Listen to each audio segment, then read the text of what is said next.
The daybreak ushered us into the briefing room, a space adorned in a palette of faded pastels and solemn shades of hospital gray. At the heart of this chamber stood an oval table, each seat occupied by a weary nurse. Through one of the windows, a sliver of morning light defiantly pierced through the shutters. Within these somber confines, we deliberated on matters such as patient census and medication adjustments.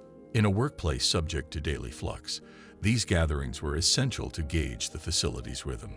As I savored my morning coffee, its bitter warmth coursing down my throat, my attention gravitated toward the latest addition to our team.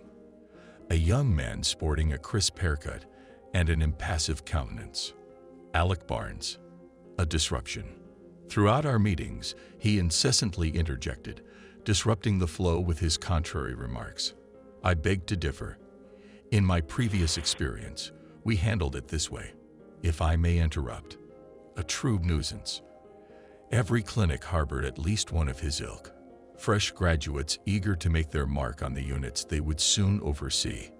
We affectionately dubbed them Weisenheimers, individuals who believed themselves infallible. Instant prodigies of the profession. Identifying them was straightforward. Their rigid postures exuded self-assurance, nodding impatiently as if preempting your words, convinced of their own rectitude while casting doubt on your methods. I vividly recall one such individual, a young upstart who routinely criticized our practices during labs and clinical sessions, insisting we were deviating from the norm. Until one day, I caught her dopamine drip emptying into a patient's bedding. The horror on her face was palpable. And what becomes of their arrogance in such moments? It dissipates, leaving them subject to the disdain of those they once patronized. Rest assured, Alec Barnes will meet his comeuppance in due time. Reality has a knack for humbling our egos. Once the meeting adjourned and patient assignments were doled out by the charge nurse, I embarked on my daily duties. Within the confines of our 25-bed unit, our patients primarily comprised individuals recuperating from injuries, whether accidental or self-inflicted. Suicide attempts were all too common, with most patients posing a greater threat to themselves than to others. However, there were always those who demanded caution. In my tenure as a psychiatric nurse, I've endured kicks, scratches, bites, and punches, not to mention verbal threats that lingered for hours. Yet, I refused to let these incidents dampen my resolve, regardless of the torrents of abuse hurled my way. Contrary to popular portrayals in media, psychiatric wards aren't macabre chambers inhabited by lunatics. They serve as sanctuaries, places of solace, refuges for those outwardly alive but inwardly tormented. While some patients screamed and raged through the corridors, their anguish echoing off the walls, many harbored quieter, unseen wounds. That's why I'm here, to alleviate the silent agony of their souls. And in the case of our latest admission, Roland would become my next undertaking. It was a rainy night when they wheeled him in. I caught a glimpse of him on the stretcher, his face pallid and drenched. His eyes flickered with fleeting consciousness, perhaps barely registering the sights and sounds surrounding him. In a fleeting moment, our gazes intertwined as he was escorted to the intensive care unit. 10 paper clips, 8 marbles, and 5 drywall nails. These were the peculiar contents extracted from Mr. Bull's stomach. His diagnosis of pica, a rare disorder compelling the ingestion of non-food items, was already unusual, but the severity of his case made it even more exceptional. Coupled with this revelation were diagnoses of depressive disorder, severe anxiety, and post-traumatic stress. Despite my experience in psychiatric care, I felt inadequately equipped to handle his complexities. If only I had some inkling of what lay ahead. Pausing at Mr. Bull's doorway, I reviewed my notes once more before cautiously entering. The room resembled a dormitory, its solitary window offering a subdued view of the parking lot. Mr. Bull was alert, hunched over his table, a curtain of unkempt hair obscuring his face. His shoelaces were removed, and he was engrossed in a crossword puzzle, penning his responses with one of our rubber ballpoint pens. A gentle tap on the door prompted him to glance my way. "Good morning, Mr. Bull," I greeted with a smile, introducing myself. "How are you feeling today?" Emerging from his shroud of hair, his gaunt face regarded me with a vacant expression, eyes wide but lacking focus. He seemed to be in his 40s. A smattering of scars adorned his chin and cheeks, suggesting a history of self-inflicted harm. Undeterred, I continued, "I'm Jason. I'm here to ensure your stay is comfortable and pleasant. Is there anything I can assist you with?" His eyes, brimming with weariness, scrutinized me, attempting to gauge my intentions. Then a faint grin appeared, creasing the scars on his face. "You have piano fingers." "Piano fingers," I echoed, taken aback. He raised his hands, flexing his fingers. "Yes, like my father's. He used to play the gymnopedies and a bit of Chopin in his office." "Do you play?" Despite his rugged exterior, his voice carried a genuine warmth and humor. "Not at all." I chuckled softly. My mother arranged for me to have lessons when I was younger, but unfortunately, none of them stuck. Mrs. Brown, an ardent patron of the arts, was my tutor, but now all I could recall was the scent of bone broth lingering on her breath. "Anyway, it was a pleasure meeting you officially. Please don't hesitate to reach out if you need anything. We're here to assist in any way we can." "Of course," he replied, tracing a finger along his scar-bordered jawline. Soon, we realized the gravity of Mr. Boole's need for constant supervision. From the common room, he extracted the power button and both volume controls from the remote, swallowing them whole. In the bathroom, he unscrewed the cap from a soap dispenser and ingested it. And before we could intervene, he had swallowed the flexible pen meant for his crossword puzzles. As plans were made to retrieve these items, we deliberated over treatment options for his condition. Typically, pica stemmed from an iron deficiency, prompting the body to crave substances rich in minerals. Hence, we prescribed an iron supplement. After several weeks of this regimen, 2 tablets daily, and an iron-rich diet, his compulsion for non-food items notably diminished. I was elated by the progress, believing fervently that his symptoms would soon dissipate entirely. Regrettably, I would soon discover that Roland Boole's challenges ran deeper than we had anticipated. Despite the progress with the supplements, his hospital bracelet went missing, not under mysterious circumstances. I learned that he had ceased taking the tablets altogether, concealing them under his tongue before spitting them out later. Furthermore, he refused to consume any of the food provided. The following evening, I checked in on him once more. Seated at his writing desk, he sat with rigid posture, his gaze fixed on the window. Beside him, a tray of food remained untouched and cold. I lifted the tray. "You should eat something, Mr. Boole. Otherwise, we may have to resort to a feeding tube. Trust me, the food is much better." He didn't acknowledge me, his attention fixed on the dreary expanse beyond the window. Such refusals were not uncommon, particularly among patients battling anxiety and severe depression. As I turned to report his condition, a frail voice emerged from him. "It's coming," he murmured, his lips trembling. "What do you mean?" I inquired, attempting to decipher his words. "What is coming?" But he remained silent, his gaze fixed on the outside world. Clearly, our exchange had reached its conclusion. Later that evening, a piercing scream pierced the corridors, emanating from Mr. Boole's room.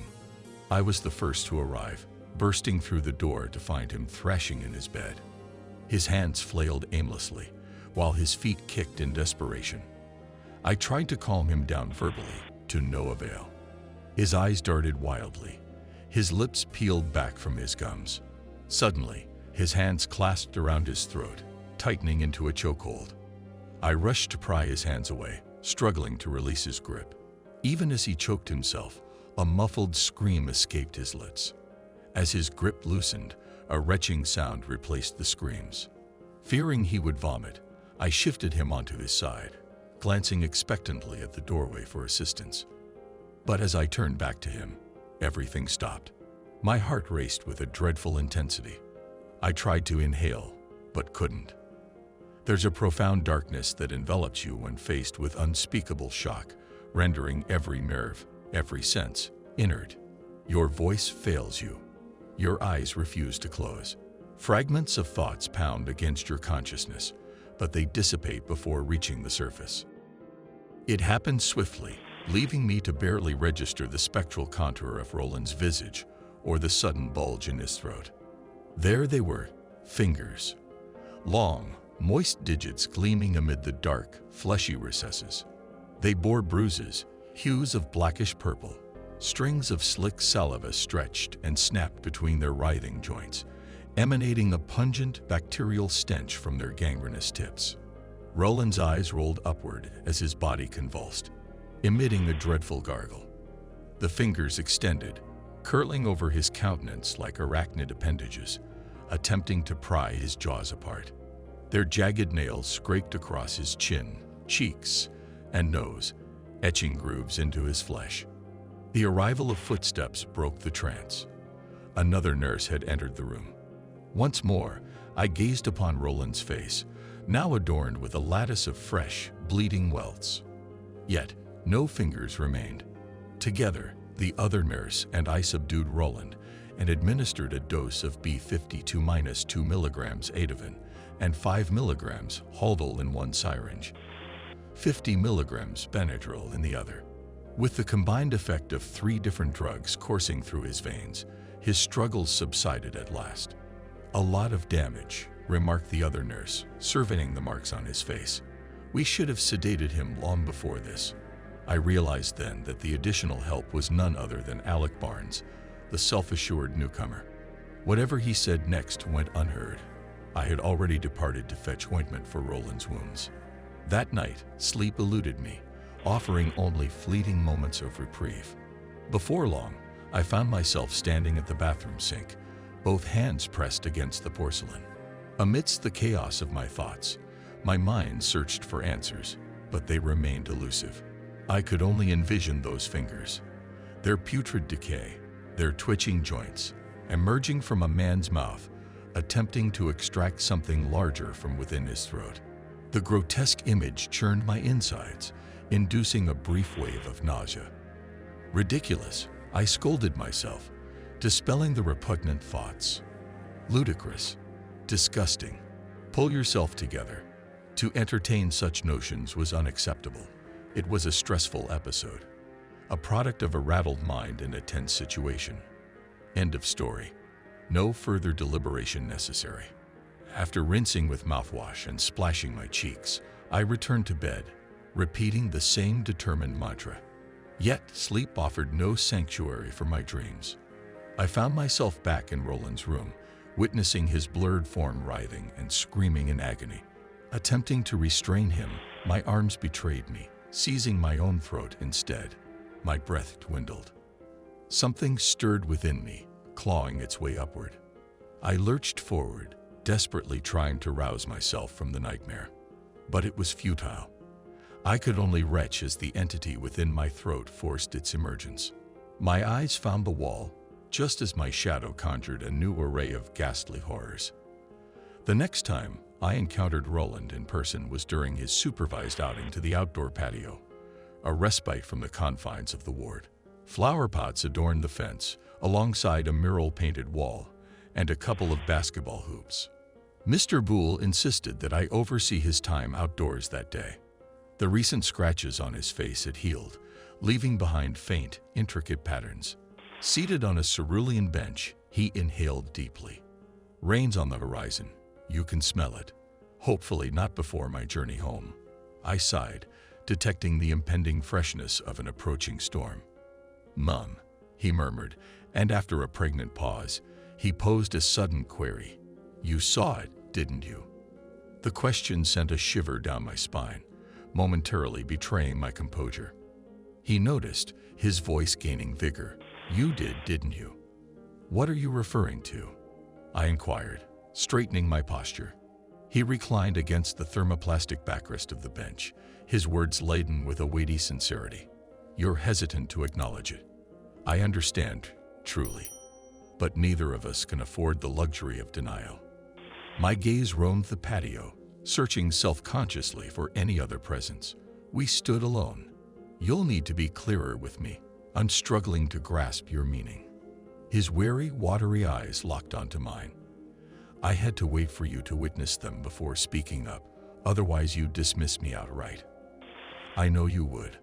A faint smile crept onto his split lips. "But if you refuse to heed now, you'll forever dwell in uncertainty." I remained silent, but the rapt expression on my face encouraged him to continue. "It all began with ice," he divulged, pausing to reflect on the revelation. I relished its texture, the sensation of crushing it into minuscule, crackling fragments between my teeth. It was one of the few things that pacified my anxiety. And when that failed, I resorted to gnawing on paint chips and sucking on coins for an extended period. I was an exceedingly anxious child, you see. A gust of wind swept through the fence, causing the hanging flowers to sway. He moistened his lips with his tongue. I was raised in an affluent household, with affluent parents, one sweet-natured, the other emotionally distant. "Can you guess which one was my father?" he inquired, a smirk playing on his lips. "The archetypal provider, who deemed financial support sufficient for familial bonding. Naturally, we were not particularly close, and as my peculiar inclinations escalated, both he and my mother dismissed it as a passing phase. I couldn't explain why it persisted. All I knew was that my cravings for the indible intensified with age. I maintained my silence, absorbing his narrative with care, wary of derailing his train of thought. Understanding him became a pressing obligation. With Roland's newfound openness, veiled behind no more vacant stares into the distance, the opportune moment for answers had arrived. Interestingly enough, I wasn't the solitary bearer of compulsions in our abode, Roland remarked with a chuckle. Father was a connoisseur, not of coins or vintage vinyl, but of peculiarities.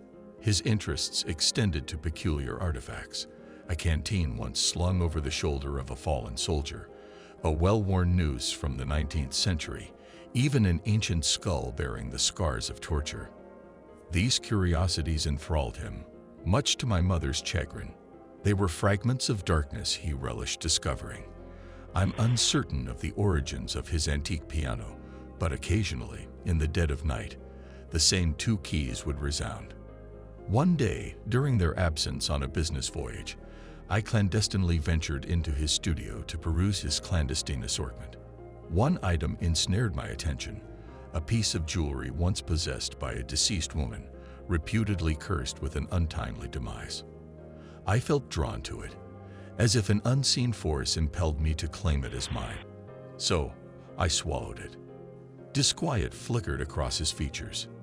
That night, I trembled with fear, dreading my father's return and discovery of the missing bauble. Yet by the following night, it had passed through me unscathed. I retrieved it from my excreta, meticulously cleaned it, and surreptitiously returned it to its place, my father none the wiser. Subsequently, I repeated the act, this time with a fragment of bone from a black cat implicated in a witch's hex. What began as a whimsical diversion soon evolved into a ritualistic bond between us. He'd procure an item, I'd ingest it, even if only a fragment, cleanse it of blood and waste upon its exit, and restore it to its position. There was some discomfort and discoloration at times, but never enough to arouse suspicion. It felt euphoric, transcendent even. Father and I had finally found common ground, a shared affinity for objects. His countenance then darkened, his voice assuming a ghostly solemnity. Upon my departure to forge my own path in life, I was compelled to terminate our clandestine game. He never uncovered my actions concerning his collection, and I preferred it remain so. I believed, or hoped, I had liberated myself from their hold. Yet, as time elapsed, peculiar notions plagued my mind regarding those cursed, malevolent objects. They seemed to resonate differently in my grasp after passing through me, as though their former essence had been transmuted into something within me. And what if that energy, or whatever spectral essence they bore, incubated and fermented within me over the years, manifesting into something else. He ran a pallid hand across his chest, something that now yearns for release. As his voice dwindled into silence, I interjected, "What do you mean by yearns for release exactly?" A vacant gaze returned to his eyes. "I'd like to return indoors now, please." That marked the culmination and climax of our discourse that day. Roland had concluded his revelations. I attempted to divert my thoughts from our conversation. It proved too overwhelming to process. For the remainder of the day, the weight within the ward seemed insurmountable, as though an impending cataclysm loomed just beyond the horizon, invisible yet palpable. What unfolded next transpired on a late Sunday evening, 3 days subsequent to Roland Bull's unwavering silence. During my customary rounds in the ward, I approached his room to conduct a routine check. I rapped thrice on the door, pushed it ajar, and entered as usual. To my astonishment, Roland was absent from his bed or his customary spot at the writing desk. The bathroom door stood slightly ajar, emitting the sound of running water from within. "Hello, Mr. Bull. I've come to check on you. Is everything all right?" I inquired. No response. "Mr. Bull, are you all right?" Silence persisted, accompanied only by the steady hum of the faucet. Suddenly, the bathroom door swung open, rebounding off its rubber stop and colliding with Roland Bull's frame. He stumbled backward on his heels, clutching his neck with both hands. His visage took on a hue akin to dark plums, flushed with distress. Frothy foam cascaded from his mouth, enveloping his lips now tinged with a pallid blue. Tears welled in his eyes, bulging from their sockets in anguish. A singular, strangled note escaped him, a desperate plea ensnared in his constricted throat. Choking, my inner voice clamored, a chilling realization taking hold.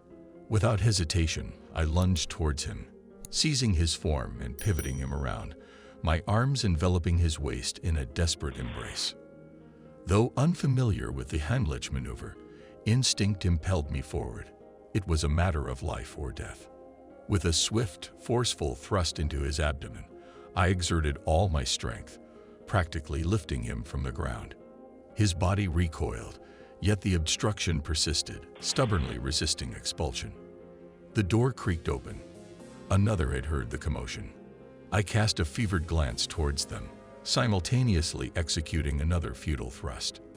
To my chagrin, it was Alec Barnes, a presence I abhorred even amidst the chaos. "What's amiss? What's unfolding?"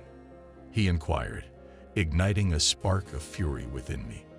Choking, I snapped, wrenching Mr. Bull back once more. Adrenaline surged through my veins, heightening my senses.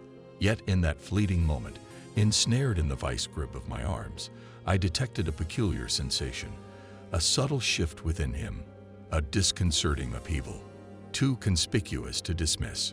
Alec, hovering at the periphery, interjected, "Allow me to assist."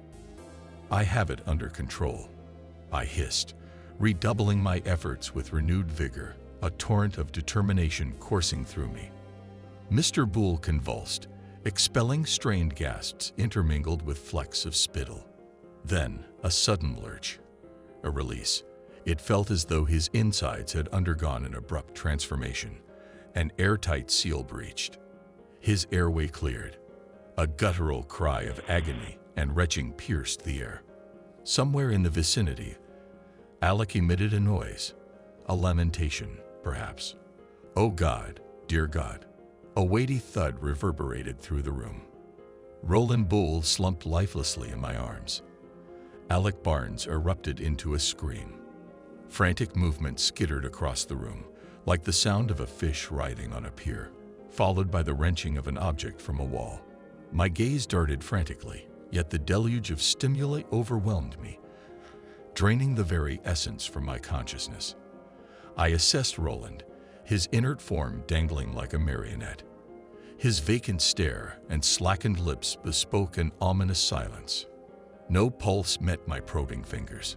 Lowering him gently to the floor, I interlocked my hands and commenced compressions, each repetition igniting a fiery ache in my wrists.